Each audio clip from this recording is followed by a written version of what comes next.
The Book of Job. Chapter 1. There was a man in the land of Uz whose name was Job, and that man was perfect and upright, and one that feared God and eschewed evil. And there were born unto him 7 sons and 3 daughters. His substance also was 7,000 sheep, and 3,000 camels, and 500 yoke of oxen, and 500 she-asses, and a very great household, so that this man was the greatest of all the men of the east. And his sons went and feasted in their houses, every one his day, and sent and called for their 3 sisters to eat and to drink with them. And it was so, when the days of their feasting were gone about, that Job sent and sanctified them, and rose up early in the morning, and offered burnt offerings according to the number of them all. For Job said, "It may be that my sons have sinned, and cursed God in their hearts." Thus did Job continually. Now there was a day when the sons of God came to present themselves before the Lord, and Satan came also among them. And the Lord said unto Satan, "Whence comest thou?" Then Satan answered the Lord and said, "From going to and fro in the earth, and from walking up and down in it." And the Lord said unto Satan, "Hast thou considered my servant Job, that there is none like him in the earth, a perfect and an upright man, one that feareth God and escheweth evil?" Then Satan answered the Lord and said, "Doth Job fear God for naught? Hast not thou made an hedge about him, and about his house, and about all that he hath on every side?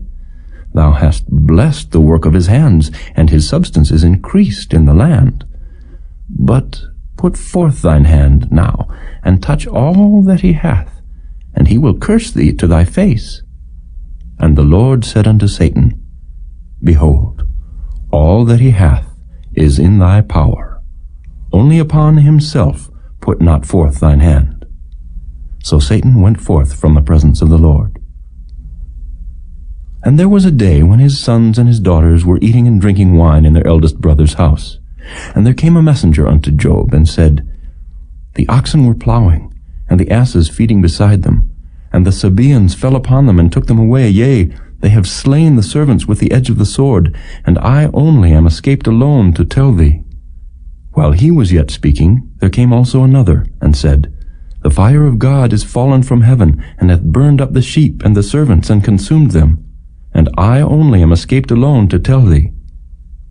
While he was yet speaking, there came also another, and said, "The Chaldeans made out 3 bands, and fell upon the camels, and have carried them away, yea, and slain the servants with the edge of the sword, and I only am escaped alone to tell thee." While he was yet speaking, there came also another, and said, "Thy sons and thy daughters were eating and drinking wine in their eldest brother's house. And behold, there came a great wind from the wilderness, and smote the 4 corners of the house, and it fell upon the young men, and they are dead. And I only am escaped alone to tell thee."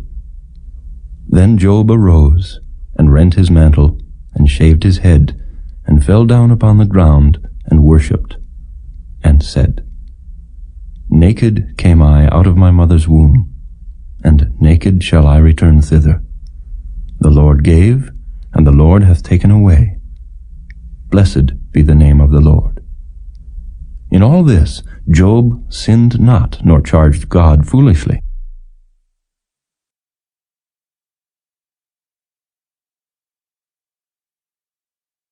Chapter 2. Again there was a day when the sons of God came to present themselves before the Lord, and Satan came also among them to present himself before the Lord. And the Lord said unto Satan, "From whence comest thou?" And Satan answered the Lord, and said, "From going to and fro in the earth, and from walking up and down in it." And the Lord said unto Satan, "Hast thou considered my servant Job, that there is none like him in the earth, a perfect and an upright man, one that feareth God and escheweth evil? And still he holdeth fast his integrity, although thou movedst me against him to destroy him without cause." And Satan answered the Lord, and said, "Skin for skin, yea, all that a man hath will he give for his life. But put forth thine hand now, and touch his bone and his flesh, and he will curse thee to thy face." And the Lord said unto Satan, Behold, he is in thine hand. but save his life. So went Satan forth from the presence of the Lord, and smote Job with sore boils from the sole of his foot unto his crown. And he took him a potsherd to scrape himself withal, and he sat down among the ashes. Then said his wife unto him, Dost thou still retain thine integrity? Curse God and die. But he said unto her, Thou speakest as one of the foolish women speaketh. What? Shall we receive good at the hand of God, and shall we not receive evil? In all this did not Job sin with his lips. Now when Job's 3 friends heard of all this evil that was come upon him, they came every one from his own place, Eliphaz the Temanite, and Bildad the Shuhite, and Zophar the Naamathite, for they had made an appointment together to come to mourn with him and to comfort him. And when they lifted up their eyes afar off, and knew him not, they lifted up their voice and wept. And they rent every one his mantle, and sprinkled dust upon their heads toward heaven. So they sat down with him upon the ground 7 days and 7 nights, and none spake a word unto him, for they saw that his grief was very great.